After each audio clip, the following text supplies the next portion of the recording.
Right, we defined the integral, the Riemann integral. So last time, if we have a continuous function, f is a continuous function on some closed interval, let's say a to b. So the picture, if you look in any book on any function, every function looks like this. It's just somebody doing some squiggle. So this is your function and mine and all of ours on a closed interval a to b. And we want to know the area. So this integral, this area, well, signed area, the area, again, it's the word under that needs to be underlined. Under the curve y equals f of x from a to b is defined as written this symbol, the sum. We're going to sum a whole bunch of stuff and take a limit. So it's a limit as our decomposition of the interval from a to b gets finer and finer, the limit as n goes to infinity, and then we're going to sum each of these little areas. So sum as k goes from 1 to n, there's going to be n little rectangles. The width of each rectangle is, together now, b minus a over n. And the height, let's say we take the rightmost endpoint for the height. So this point is a plus k times the width of each of the rectangles, k times b minus a over n. So when k is equal to 1, we get a plus b minus a over n. That's this one. When k is equal to n, we get a plus b minus a, which is b. Yusuf.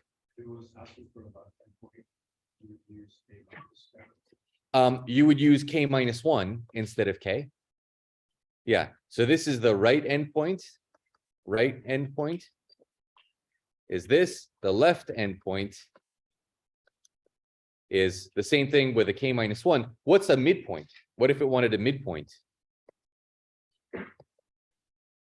What is it? Yeah, we have to go in between these 2 points. So we want to do a. We want to do k minus 1 of these b minus a over n's. And then we want to do another half of the width. So plus a half of b minus a over n, which simplifies to a plus, instead of taking k or k minus 1, halfway between that is k minus a half. So if there's a b minus a over n that's in common in these 2 parts. So there's a b minus a over n, which is just the width of any one of those little rectangles. And then instead of moving a distance, instead of moving k of them or k minus 1 of them, we'll move k minus a half of them. So that would be the midpoint instead of the left endpoint or the right endpoint of these rectangles. Any of it, doesn't matter which one of those you use for a continuous function. Okay, sometimes one is a better approximation than another, or a trapezoid. Again, there's all kinds of things that people do in practice, because in practice you can't take infinitely many pieces. In practice, meaning on a computer, when you can't evaluate an integral, you evaluate it numerically, and then these become a serious issue. What we're doing right now is theoretical, pure math, where any of these choices is perfectly fine. Let's make this one only because it's the least symbols to write. And so if that's the endpoint, what's the height of that endpoint? F of that. So f of, so this is the width. We're going to multiply that by the height. The height is f of a plus k or k minus 1 or k minus a half, none of those matter, b minus a over n. Okay, so this is the Riemann sum. The limit of the Riemann sum is called the Riemann integral. So this is a Riemann sum.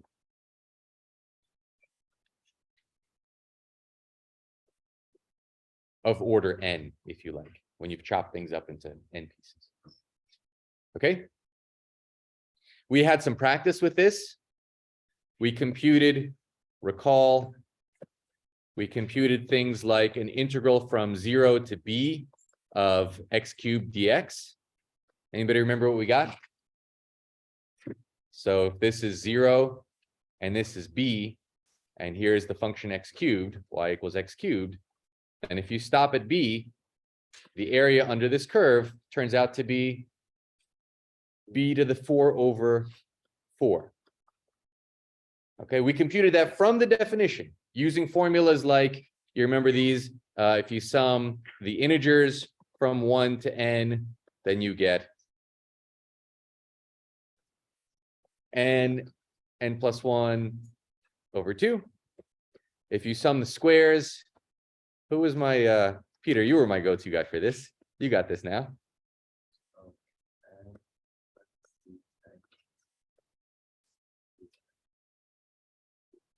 Yeah, we don't need a mnemonic for that. We just use it so much that we just know it, right? And then if you sum the cubes, which is what we used exactly in this formula, if you sum the cubes as k goes from 1 to n. Exactly, this whole thing squared. n plus 1 over 2 squared. In other words, n squared, n plus 1 squared over 4. Yeah. So we did all of this, and this was hard work. And it seems like computing integrals is going to be extraordinarily difficult because every single time we have to use some special formulas about what happens when you sum things, and then we have to take limits as n goes to infinity, and it's, you know, nasty stuff, nasty business. Okay, so this, we noticed that this b to the 4 over 4, well, x to the 4 over 4 is the antiderivative of x cubed. And is there something to that? So that is, we're getting to the climax of the entire course, which is the fundamental theorem of calculus. There's two parts to it. Fundamental theorem of calculus. This is it. This is what it all comes down to. Here's the key idea. And we discussed this idea on day 1. If you look back to what we talked about on day 1, it's that look at not the total area, but a running area. Consider a running area. Consider not the total area from A to B, but a running area. Area so far, a running area. So in other words, instead of looking, if I have some function, and what we had been doing is computing the integral from A to B, but now I'm just going to compute from A to X, and X is a variable. And I'm thinking of X as ranging between A and B. Okay, so I only want the area from A to X. So given continuous function, given f continuous continuous on some interval A to B, here's my function f, here's A to B, and some value x between A and B, we're going to let capital F of x be the function which is the running area. In other words, the area from A to x of f of, now here's a very common mistake, f of x dx. What's wrong with this?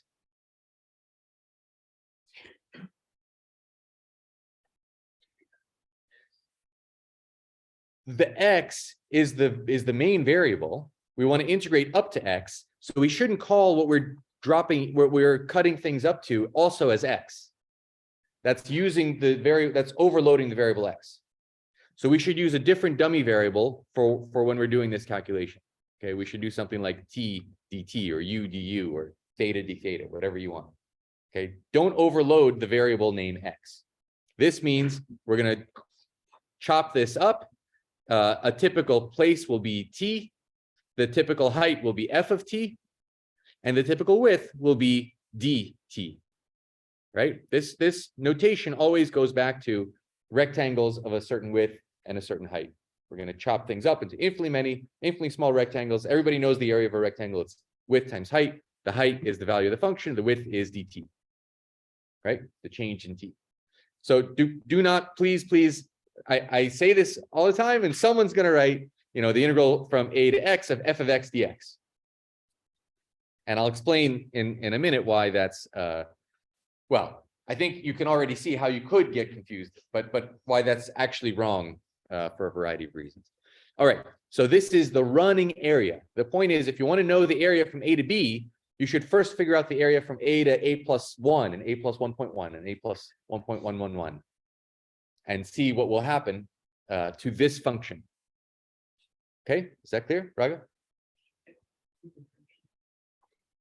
F need not be differentiable. I only need F to be continuous. If F is continuous, there's a theorem. We didn't spend the time to prove it, but there's a theorem that then this integral exists. This limit exists, right? We didn't really talk about this because it's a slightly more technical topic, but we're asking for a limit. Who says that limit has to exist? There's a theorem that if the function is indeed continuous, or actually even just piecewise continuous, then this limit will exist. Much later, you'll learn about things called Lebesgue integrals, and then there are functions where you can make sense of integrals even when these kinds of integrals don't exist. But that's later. So if the function is continuous, then there's a theorem that this function is well defined. This limit will always converge, right? There's an implicit limit here. So for any value of x, this thing will converge. Fine. Not only will it converge, here's the fundamental theorem. What if we take the slope of the graph of this function? In other words, what's the derivative of this function? The key idea in the fundamental theorem of calculus is you consider the running area and you try to compute. So here's the key idea. Let's compute the derivative, if we can, of this function f of x. Okay. Now, before we do, let me remind you of another idea. So this is where we're headed. We're going to try to compute what happens, what's the rate of change of the total area from A to X under this curve F. So there's one thing I want to remind you of. If I have another interpretation of an integral is what's the average value? If I have what's the mean of 1, 2, 7, 12, -3, 14. What does that mean? Remember the average. Mean is the same thing as average. What's the average of a bunch of numbers? How do you compute it? Fine. You add them all up and divide by how many there were. Perfect. Yep. Add them up. Divide by how many? Divide by how many?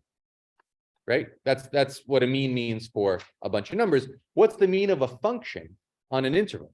The mean of a function f on an interval a to b. What should that mean? Secant's a good thought, a good idea. It's a kind of secant, but I have this function. How am I supposed to add up all the values of the function and divide by how many values there are? There's infinitely many values. Do we have a concept that will say, add up those infinitely many values? The area. The area is exactly the analog of add them up and divide by how many. The area, so the mean of a function on an interval, is exactly the area, the integral from a to b, f of x dx, or f of u du, whatever you prefer, right? The area is the sum of the values of the function. So that's the add them up. What do we divide by? Say it again, Nimmer. Exactly. We want to divide by b minus a because that's the length. That's how many. How many is the length of the interval over which we divided. Okay. And I want to tell you the mean value theorem for functions, for integrals. So here's the mean value theorem for integrals. So in this sense, it's like the secant. The mean value theorem for integrals says if f is continuous on an interval a to b, then the average value of the function, the integral from a to b, f of x dx, times 1 over b minus a, the average value is realized instantaneously somewhere. There's some value of the function which attains the average value. If you remember the mean value theorem for functions, it's that instantaneously somewhere we get the velocity, which is the average velocity. So in the same way, instantaneously, so then there exists some point C in the interval A to B, such that, here, let's do it like this, such that the average value is equal to f of C. Okay, another way to think about this is i.e., so this holds, let me just multiply through by b minus a. That means if you want to compute the total value, the total area under f of x dx, all you have to do is evaluate it at one point, evaluate the height at one point, and multiply by b minus a. In other words, there's some point here, some point C here, so that if I look at the height of f, this is f of C, this height is f of C. If I take f of C times b minus a, which is the area of this rectangle, that's the area of this rectangle, that's equal, there's as much area above it as below it. In other words, that is the average value of the function, or the total integral of the function, can be realized by just taking the width times one height, but that one height is the average height. Does that make sense? So the average value of a function is realized instantaneously at one point. Okay. Should I give you a proof of this? It's quite simple. Let me give you a proof. So if I have a function, again, let me redraw this picture here. I have some function. I have some point A and some point B. Okay, you remember that functions, so a function that's continuous on AB, this is actually a good, the proof is a good excuse to remember some of our old theorems. You remember what the extreme value theorem says? Then the extremal value theorem, extreme value theorem, says, what are the extremes?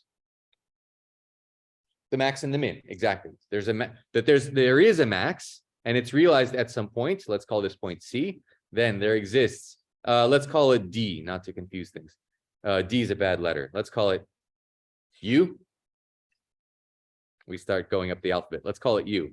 So there exists a U so that f of U is larger than all the other values for all x in A to B. Okay, so f of U is larger than all other possible values on that interval.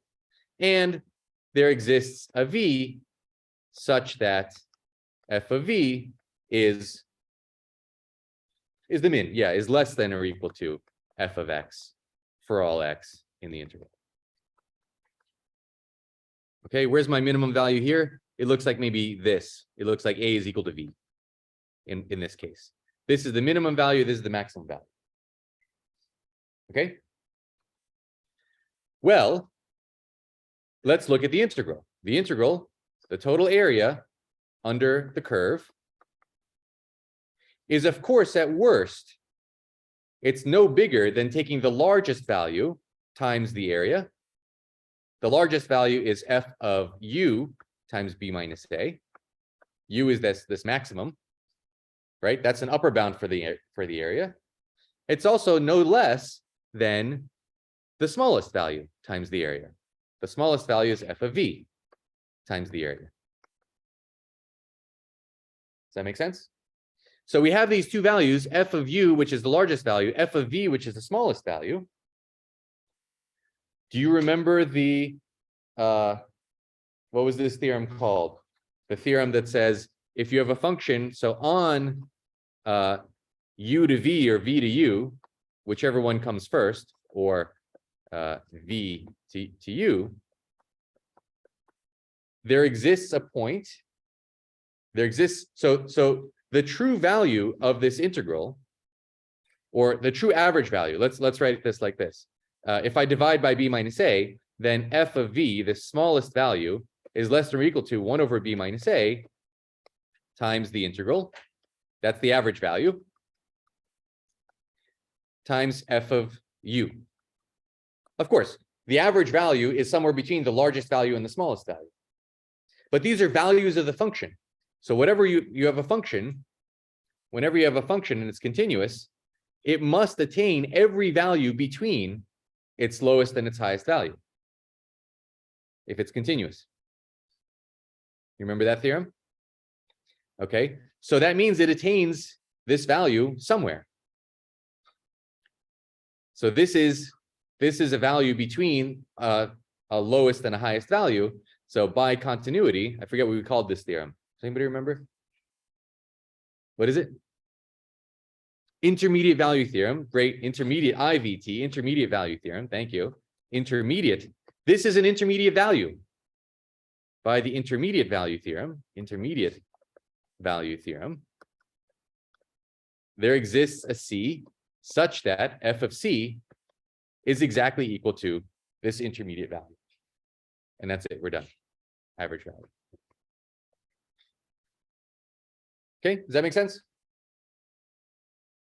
Hopefully this is all, it's something that didn't really require proof. It's clear that the average value, whatever the total integral is, there's some height which attains that total integral, which is the value of the function. The extremal value theorem. The extremal value theorem says, whenever you have a continuous function on a compact domain, on a closed interval, closed finite interval, there's some place where it achieves its maximum and some place where it achieves its minimum.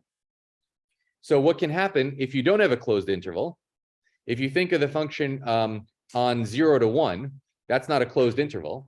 If you think of the function 1 over x, that's a function that does not attain a maximum.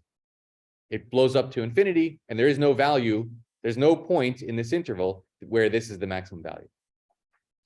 Yeah. So the fact that this is a closed interval is very important. If you go back, we spent a good deal of time worrying about this theorem at some point. Jenny. Say it again. Y equals 1. Y equals 1 is a constant. And a constant, so what about y equals 1? Let me put that here. What if y equals 1? Y equals 1 is the constant function, 1. And on any interval, its maximum and minimum value, yeah, there exists, take any point u and take any point v, and they're both the maxes and the mins. Because these are greater than or equal to. I'm not saying strict max or strict min. So every point is a max and a min. There's nothing bigger, there's nothing smaller. Yeah, good question. Okay, so just to remember these two theorems, the extreme value theorem and the intermediate value theorem, those two together produce this mean value theorem for integrals. Good? Good. So let's go back to trying to understand this situation. We have a running average, and we want to compute the derivative of the running average. So back to fundamental theorem. Back to the fundamental theorem. We have a running average function, which integrates our function f with a dummy variable t, different from x, from a up to x. I'll draw the picture once more. Here's a, here's b, here's our continuous function f, and x is some point in between. So that area is this function f of x, and we want to compute, let's compute, bless you, let's compute the rate of change of the running average function. Does everybody understand? How much is the function change when I change x by a little bit? Okay, so what's the definition of the derivative? Yeah, remember the definition? It's a slope. Yep, it's a limit of a slope. So it's a limit. In this case, it's useful to say as h goes to 0, although any formulation will do. So this will be f of x plus h minus f of x over h. Okay, does that make sense? All right, but let's remember what that is. So this is the limit as h goes to 0. Let's keep that 1 over h. what is f of x plus h? So x plus h is over here. It's the area under the curve out to x plus h. In other words, it's the integral from a to x plus h of little f of t dt. That's big F of x plus h minus big F at x, which is the area up to x, f of t dt. Does everybody see that? So far, so good. So we're taking the big area. Do I need to color code this? No, you can see, right? It's a little nicer if I, what is it? Yeah. Okay, so there's this big area in red. That's this. And then there's the, we're subtracting off the orange area, which is this. Okay, does that make sense? But wait a second. I know how to figure out the area. So this is the limit as h goes to 0, 1 over h. If I'm taking the red area, which is this, and I'm subtracting off the orange area, isn't that the same thing as just this little bit of area? Right? So this is an integral from x up to x plus h of f of t dt. Does everybody see that? So that's the just this bit of the area is what we're integrating over. So far, so good. Wait a second. We're integrating from x to x plus h, a function, and then we're dividing by h. What is this? It's the average value. It's the average value. It's exactly what we just discussed. This is the average value of x. This is average value of f, rather, value of f on the interval x to x plus h.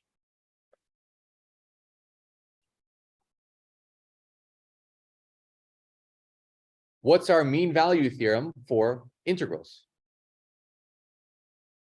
By this mean value theorem for integrals that we just discussed, you remember what it says? The average value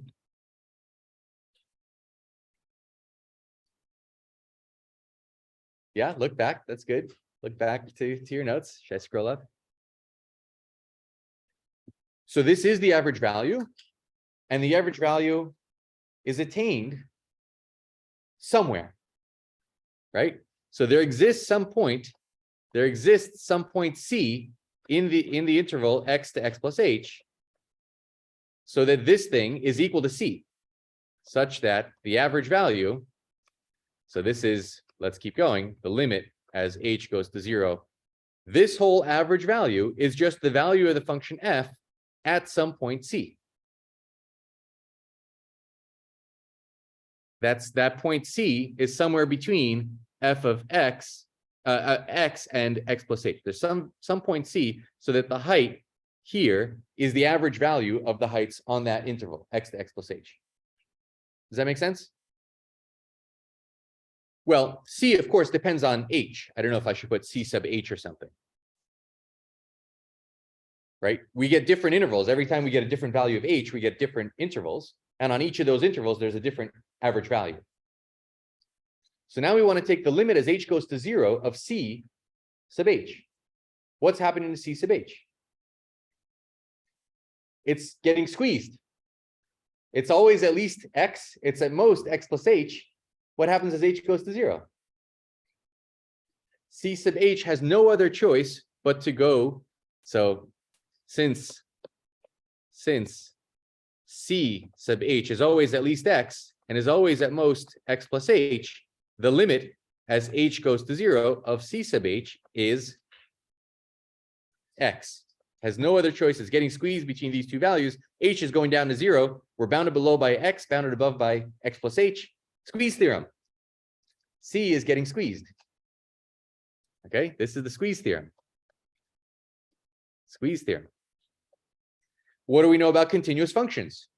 If C sub h goes to x, then f of C sub h goes to f of x. We have no other choice but for this limit to be f of x. Let's understand that again. Let's follow that whole argument again. So if I take the derivative, the rate of change with respect to x of the running average, the running total, the running sum, f of t dt, what we just proved, this was what the calculation was. The derivative of this capital F function, the capital F function is the area under the curve from a to x. The rate at which that function changes is exactly equal to the value of f, little f, at x.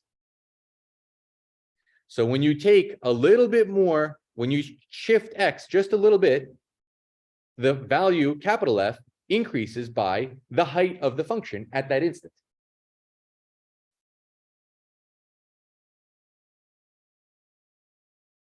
If you look back on day one, that's exactly what we did in the discrete setting. Now we're doing it in the continuous setting.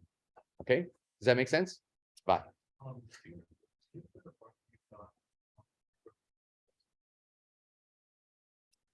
So this is just the definition of f of x plus h. Does that make sense? The step below. So we're integrating from a to x plus h, little f, and then we're going to subtract off the integral from a to x of little f. So that's red, take away orange. So isn't that just what's left is the integral from x to x plus h, that little window. On that little window, because we're dividing by h, which is the width of the window, this is the average value. The average value is attained at some point. That point goes to x as h goes to 0, and the function is continuous. Yeah. Ask me, please. Come on, if you're confused, other people are confused too. Okay, it makes sense? Makes sense? Ying, you have a question?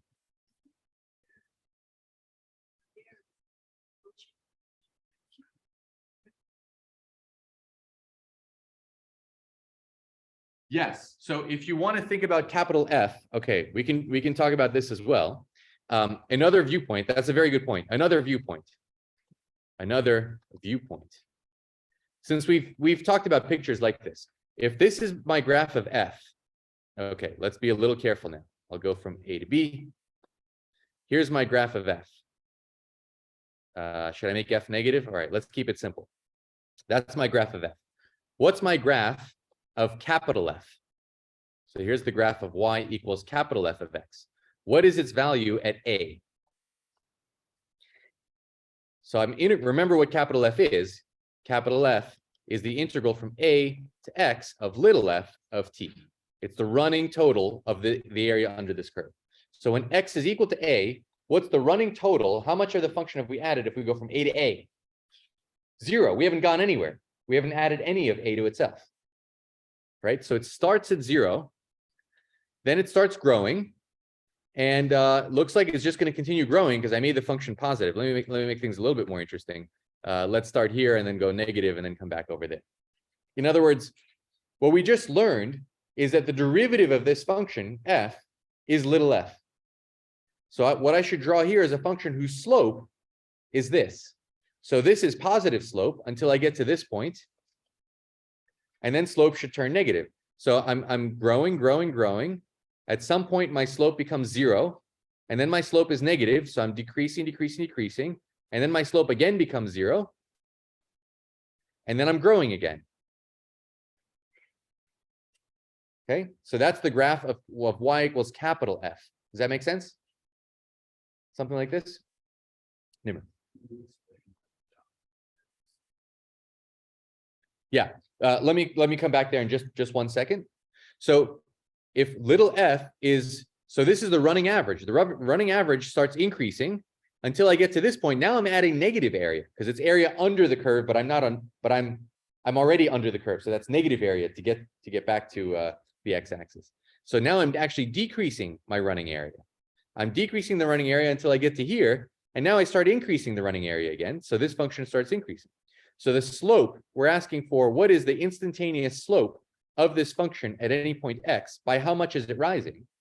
And it turns out that it's rising by exactly the value of the function f of x at that point, at that instant x. Cool.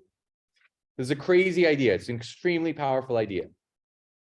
It's going to make our entire, it'll allow us to compute integrals, at least some integrals.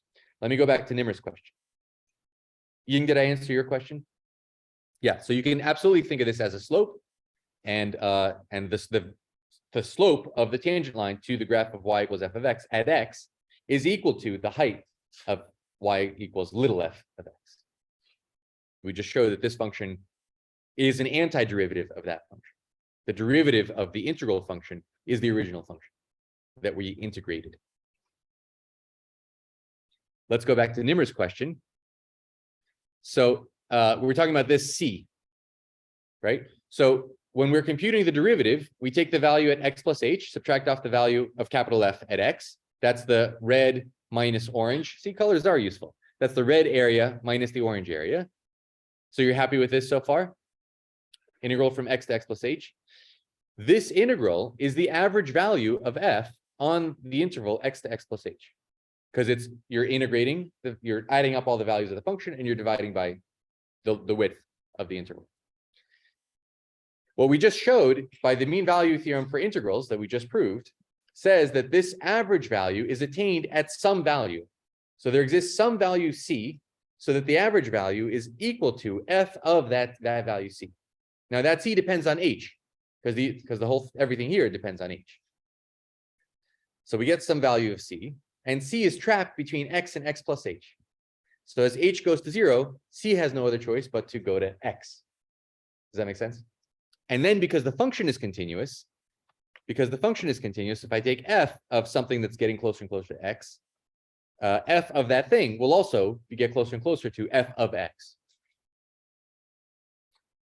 Cool? Okay, so let's think about this. So this is called part 1. So again, the fundamental theorem of calculus, part 1, says that if you integrate from a to x, some function, if you take the average value, or the total area, not the average, I'm not dividing by x minus a. If you take the total area of a function up to a variable x, and you differentiate that with respect to x, the rate of change of this is instantaneously little f at x. Right.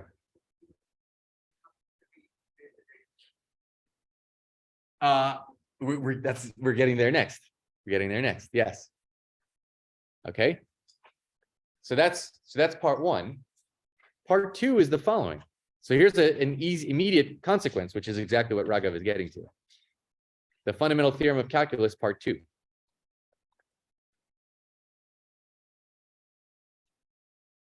If you know an antiderivative, this is the big if. Most functions do not have nice antiderivatives. Okay, if you happen to know an antiderivative, if capital F is an antiderivative of little f, in other words, let's remember what that means. That is, f prime of x is equal to f of x. Then, so this is sometimes called the evaluation theorem. Then, if you want to evaluate, this is sometimes called the evaluation part of the fundamental theorem, the evaluation theorem. If you want to evaluate the integral of little f of x dx, now there's no problem using, I don't have x's somewhere else. I can use x as a dummy variable. If you want to integrate the value of the function little f from a to b, all you do is you evaluate capital F at b and subtract off the value of capital F at a. Let's see why that's true. Okay, these are, I don't know. The hair is on the back of my head still stand up when I see these things, even though I've seen them for not 30 years, but close by now. These are the fundamental theorem. Anyway, I'm belaboring the point. Why is this true? Okay.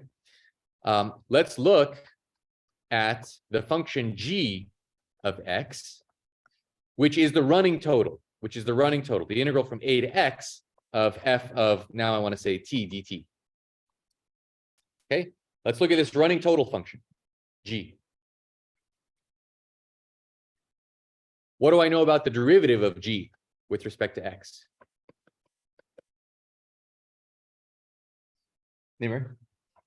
It's little f, right? We just proved by the fundamental theorem of calculus part 1. So by the fundamental theorem of calculus part 1, we just proved that that's equal to little f. Wait a second. I assume that capital F also has derivative little f. So capital F and capital G are both antiderivatives of little f. Right? I made this function, this integral function. Its derivative is little f, but I assume that the derivative of capital F is also little f. That's just by assumption. So both big F and big G are antiderivatives of little f. Do you remember what we proved about antiderivatives? How many antiderivatives can a function have? The antiderivative is unique, except for a constant. Okay, antiderivatives can only differ by a constant. They're almost unique. They're unique up to constant. If you shift a function, its derivative doesn't change, right? Derivative of a constant is 0. So that means they differ by a constant. So both f and g are antiderivatives. So they differ. F is equal to g. So f of x, for any value of x, f of x is equal to g of x plus a constant for some constant. In other words, there exists some constant. What I should really say here is there exists some constant, C constant, such that f of x is equal to g of x plus that constant. So far, so good? Does that make sense? What is this?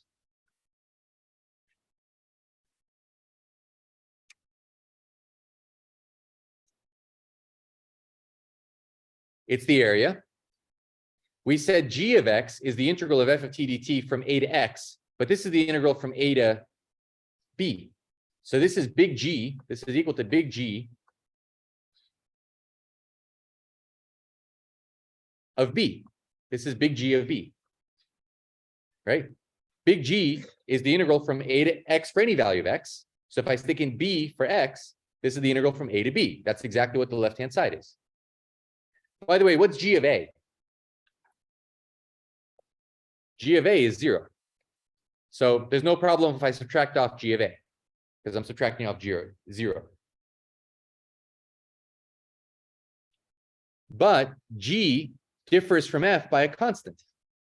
Let's look at f of b minus f of a.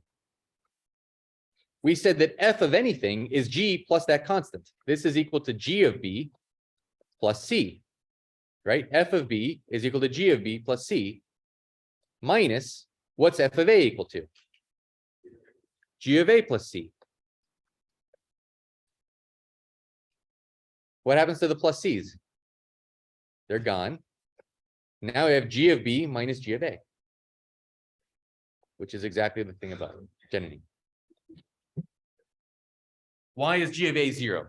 G of a is the integral, g of anything is the integral from a to that thing, f of t dt.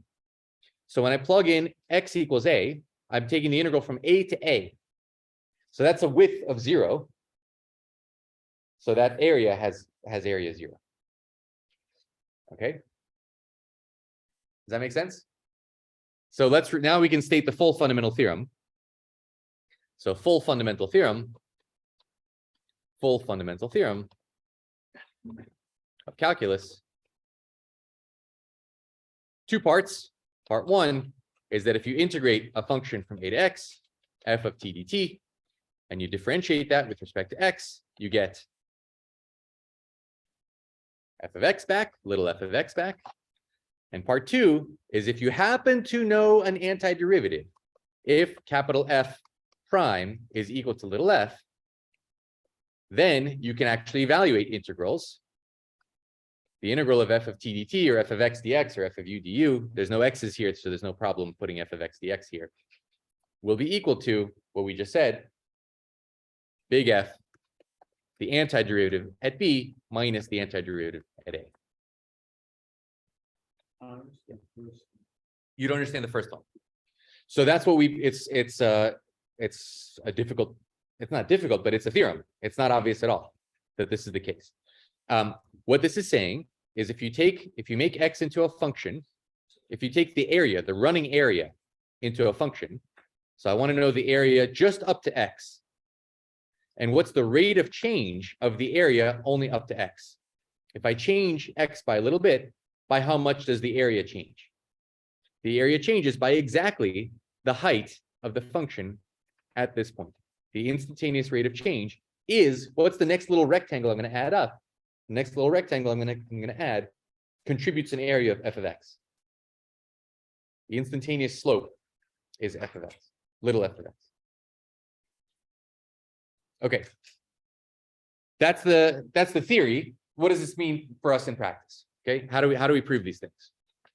Examples, lots and lots of examples. Okay, let's take little f of x to be x cubed. What's an antiderivative of x cubed? X to the 4 over 4. Beautiful. So if I want to integrate from 0 to some value b, x cubed dx,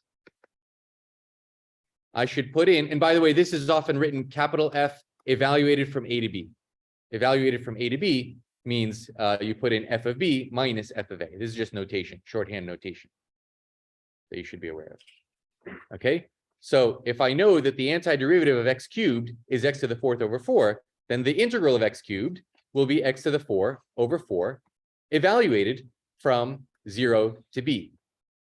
When I stick in b for x, what do I get? B to the 4th over 4 minus, when I stick in 0 for x, I get 0 to the 4th over 4, which of course is 0. That explains our earlier calculation that the area under the graph of x cubed is b to the 4th over 4, from 0 to b.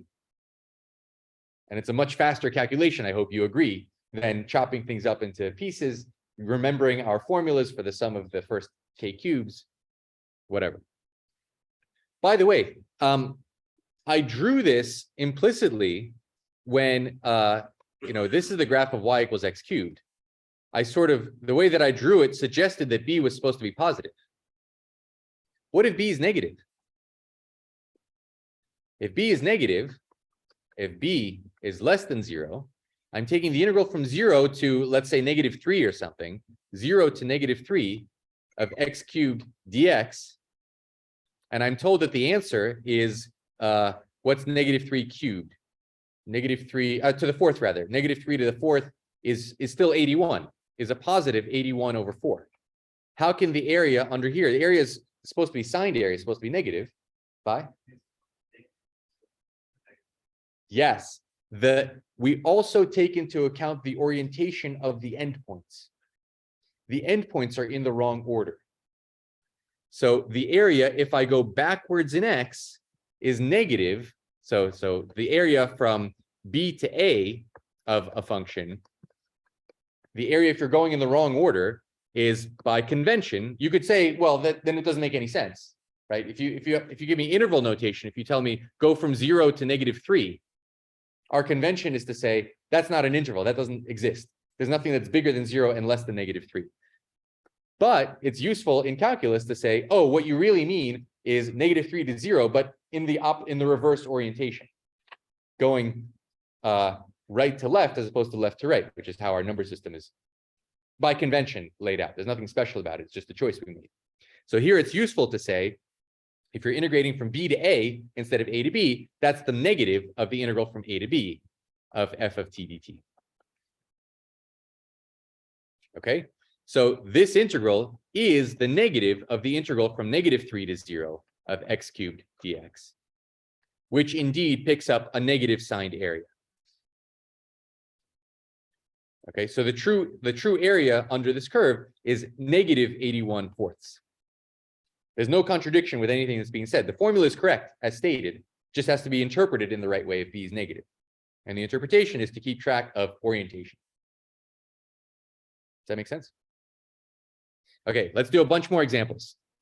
Now that we have this technology, we can do all kinds of crazy things. What are some good examples? All right.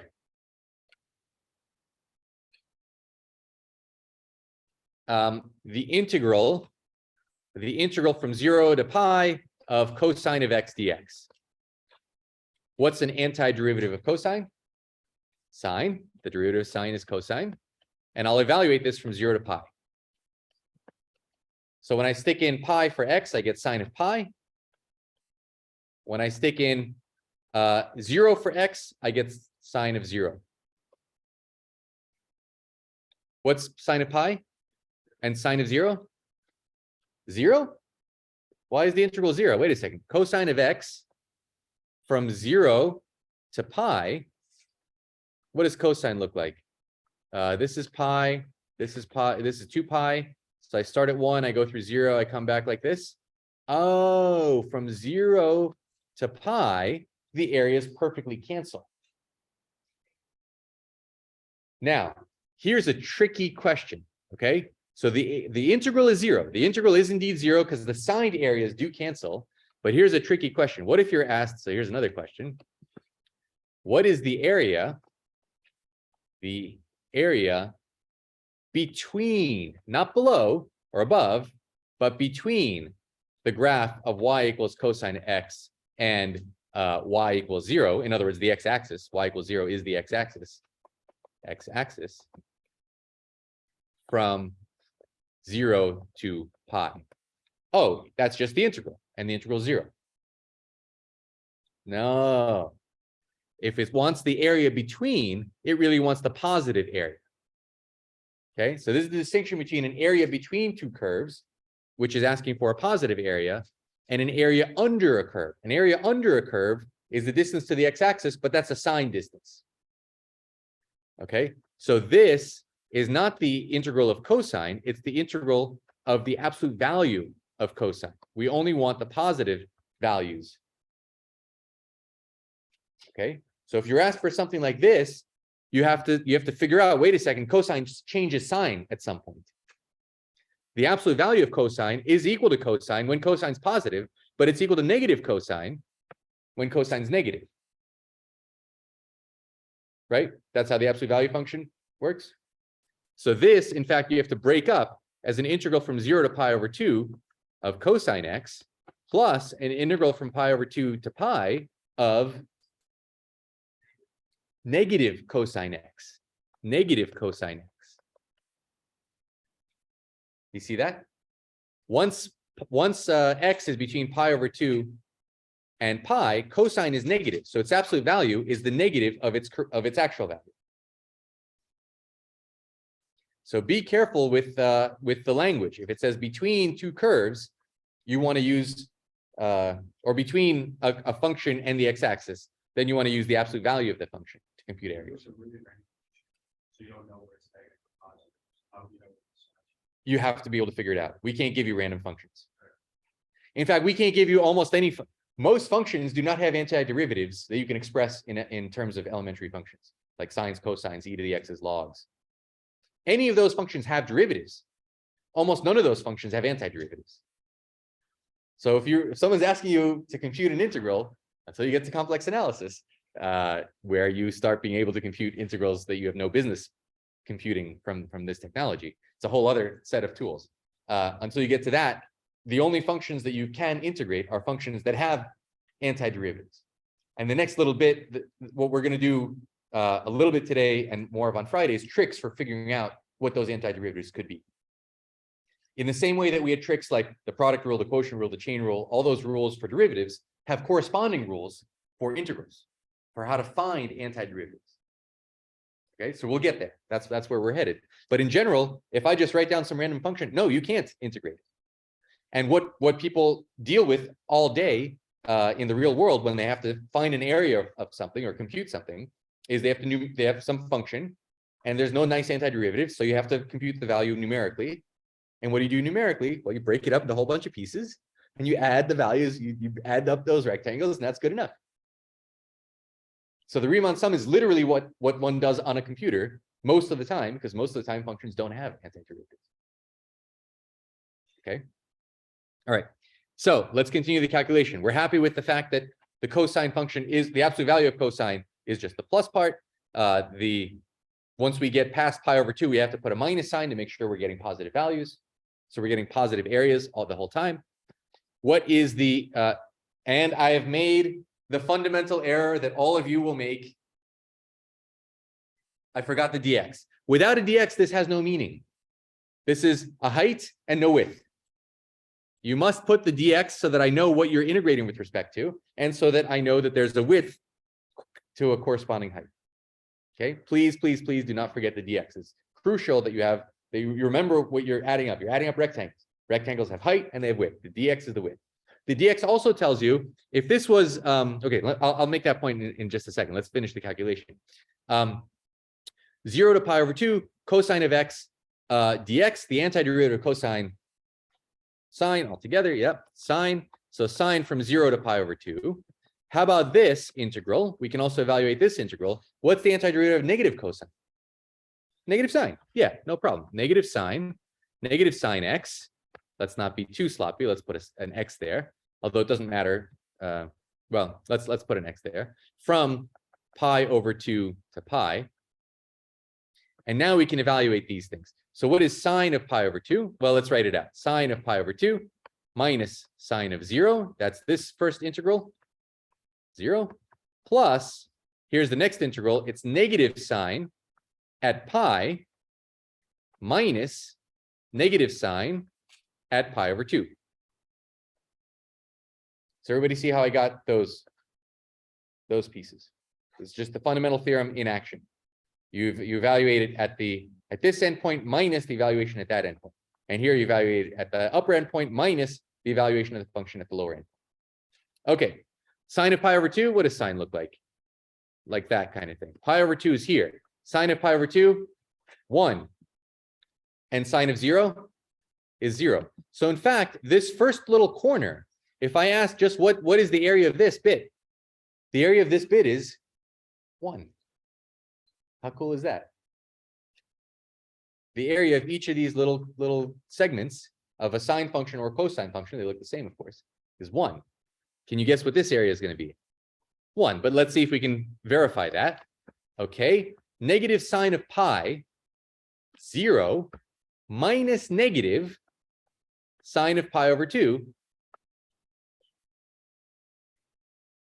Okay, so this is also area 1, and the two areas add up together to make a value of 2. Okay, so the area between the curves, the x-axis and the cosine function, is a 1 there and another 1 of area there, even though it's a negative 1, it's an area. And if you're asked for the area between the curves, it's 1 plus 1 equals 2. If you're asked for the integral of cosine, it's 1 plus negative 1 equals 0. I broke it up at pi over 2 because that's where the cosine function changes sign. Changes sign, not sine. Yeah. So that's why I broke it up there. Does that make sense? We're going to get lots and lots of practice with this stuff. You guys are going to get very good at this. Let's do a couple more. How about, okay, let me give you one. Yusuf asked about this. Here's an example. Maybe this is a good, should we make this our quiz? Let's make this our quiz. But I'll help you with it. It's a little tricky. Let's find the area between x-axis and the function y equals x cubed minus x squared minus 2x on the interval from -1 to 2.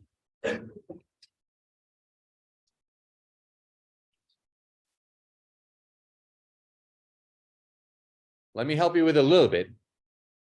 So because it says area between, do I want the integral?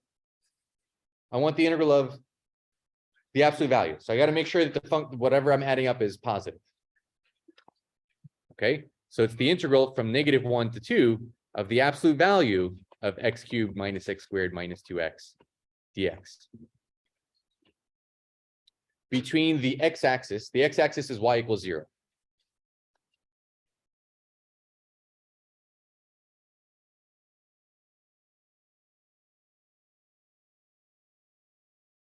Okay, so we have to figure out where this function is positive and where it's negative. Well, where is it equal to 0? It's a cubic. Oh God, how are we going to figure this out?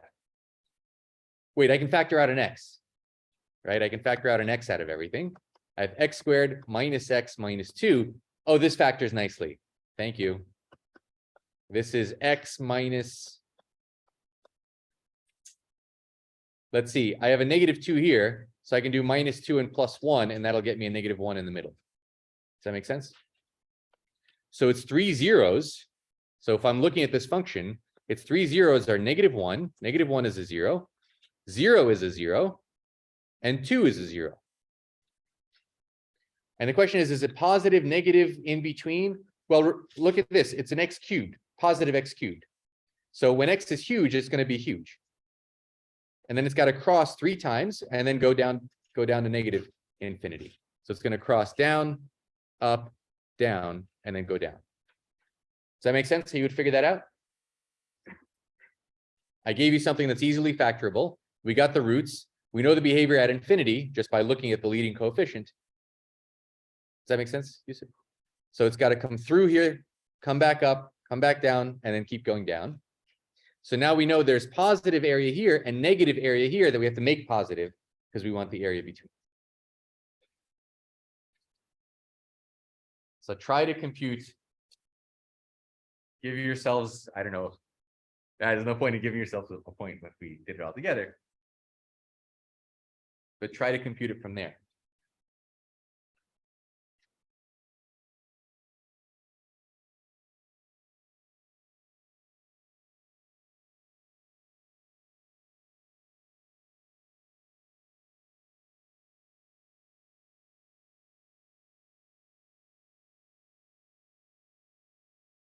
Is anybody totally lost at what to do? Everybody's computing, hard at work.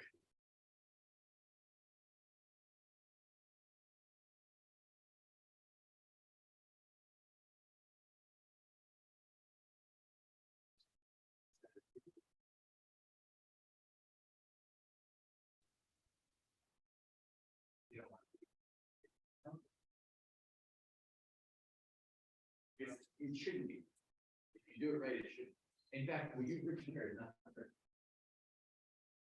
The end and root of this function is not. You have to be very careful about how to, yeah.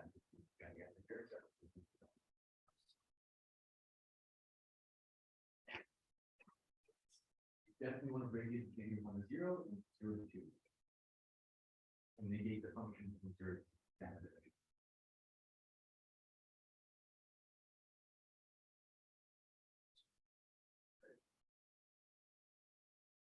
Yes.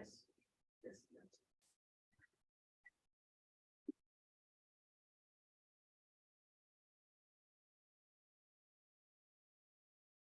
What was the first thing you guys did?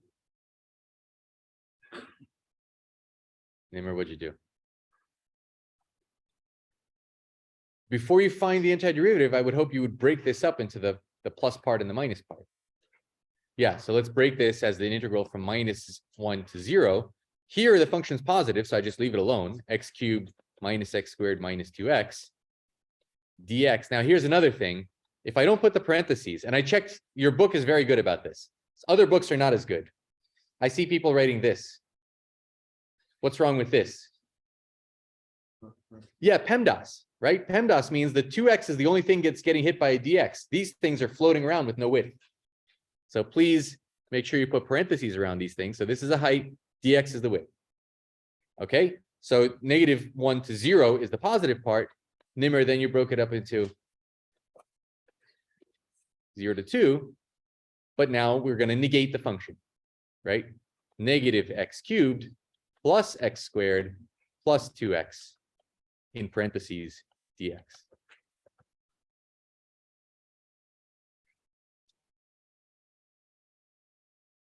So give yourself a point if you got that. Okay.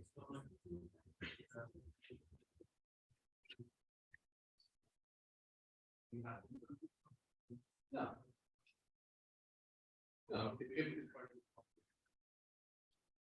Well, there are other ways to figure it out without graphing.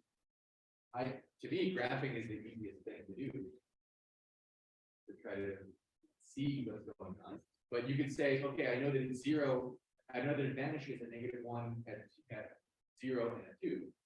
So if you try a value in between, try a value of half, which is positive, you try a value 1, you see it's negative. Okay, well, it couldn't have crossed 0 between those values because it only has 3 zeros. Yeah, you can do the first derivative test, all the different ways that we have to see what the function's doing, or maybe second derivative test, down here and up here. You can try all of it.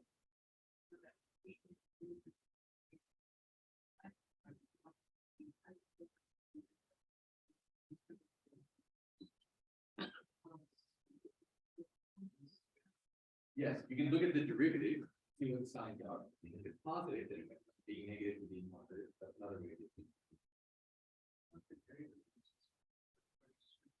Well, the original function is 0.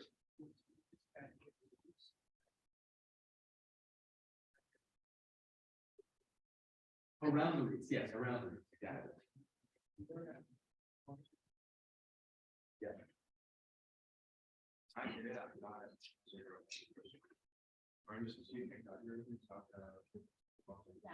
So at this point, we're going to put in the antiderivatives. Yeah, we're going to compute. Yeah, we don't want the values of the function, right? If we know an antiderivative of this function, then we plug it in at the endpoints. Sorry, say it again. The C of an antiderivative. Remember, you can use any antiderivative you want, but you may as well take the one with C equals 0, because the C is going to get canceled at the 2 endpoints. So that's why people start dropping C's. We talk about antiderivatives, and then I say, what's an antiderivative of a function? And people don't put a C. Because when you're taking integrals, you don't need to put a C, because you're always, when you're evaluating integrals.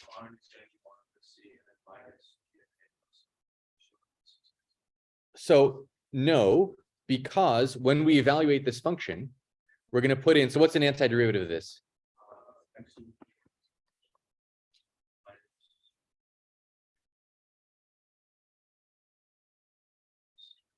Perfect. So I could have put a plus 11 here. And then, so that is an antiderivative. I'll evaluate this from -1 to 0. So I'll get a plus 11 when x is 0, and I'll get a minus 11 when x is -1. So I may as well not put anything here. You don't need a C there because it can be any antiderivative you want, and the value of the integral will come out correct. When I ask in general, what is an antiderivative of a function? Then you have to say a general antiderivative. So then you want to put a plus C. Did I see a hand over there?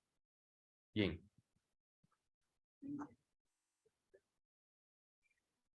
Yes.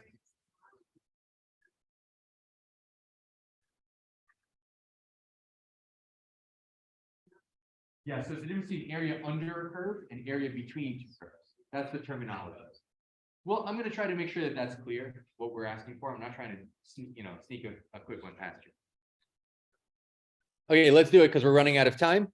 So the first bit, the antiderivative is x to the 4th minus x cubed over 3 minus x squared. Hopefully you came up with that. Give yourself a point if you did. We're going to evaluate it at -1 and at 0.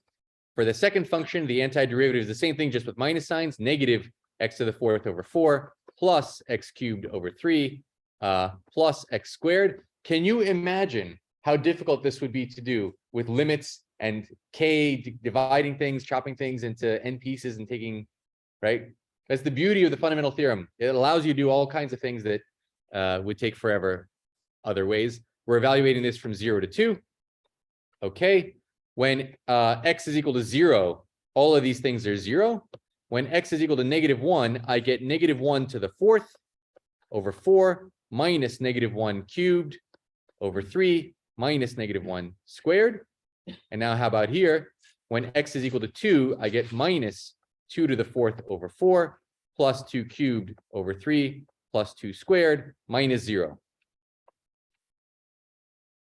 minus 0, minus the value when x is equal to 0. Okay, this is going to come out to a nice positive number. And I want to do one more example. So that's the end of that. If you gave, if you got the antiderivative, give yourself a point. If you plugged it in at the right endpoints, give yourself a point. If you wanted to, I mean, okay, I do one more step, which is that -1 to the 4th is 1 and -1 cubed is -1. Whatever, the rest of this is arithmetic. Damn. Why am I subtracting 0? Because the value of the function when x is equal to 0. Yeah, the 0 is this when they're all equal to 0. I'm just showing all of my, trying to show all of my work.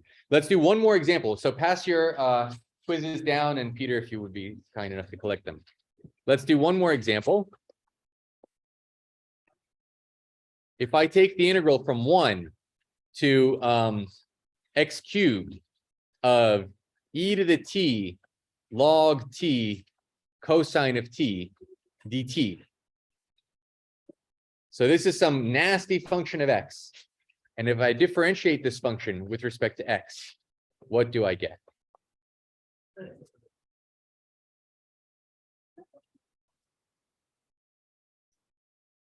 Okay, so I have some weird, crazy function. This definitely does not have an antiderivative. We're not going to be able to figure out how to evaluate this thing. So I have e to the t log t cosine of t. I'm going to integrate that from 1 to x cubed. That's a function of x. What's the derivative of this function with respect to x? Here's how you do problems like these, since we're almost out of time. Let's set f of x to be the same thing, this e to the t log t cosine t dt, but integrated from 1 not to x cubed, but up to x. Right? This is the thing that for which we have a fundamental theorem. So what's the derivative of what's f prime of x?